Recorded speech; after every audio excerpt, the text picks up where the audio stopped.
standing near a birch tree, and you might want to say, oh, I know what that is. That's a paper birch. Well, no, you'd be wrong.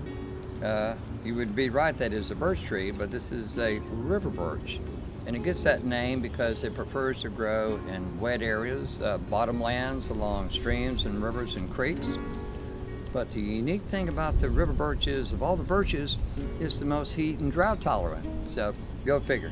Mother Nature, she has a lot of secrets up her sleeves. We'll never know the answers to all these things. But if you want a beautiful multi-trunk tree here, this one's got 3 trunks on it. And it has this unusual exfoliating bark. It is just papery thin.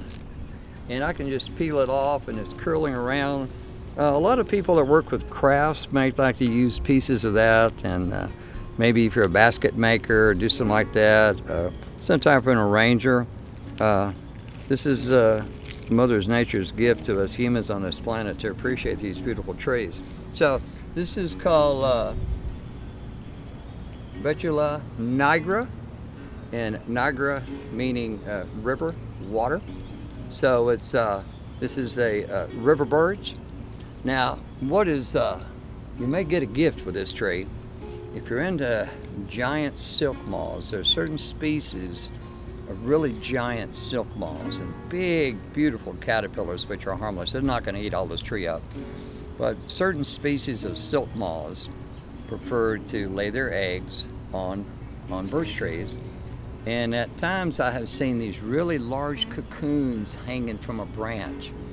And it almost looks like an insect gall, but it's not. It's a giant cocoon. I can't remember the species of a giant silk moth. So you may get a little bonus surprise when that happens. You may see a really large green caterpillar.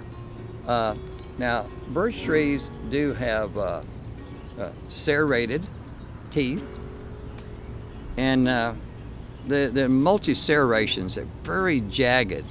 You can see these little teeth, really jagged teeth. They have a lot of sharp edges on them. So, but there's not actually a lot that bothers this tree. Again, it has a weeping type growth habit. Don't plant it too close to the house. During periods of heat and all that, it will shed some leaves. That's not a problem. This is the way trees conserve water and levels of moisture, by getting rid of a lot of trees leaves that they overproduce. So if there's some falling now, and this is summer, right?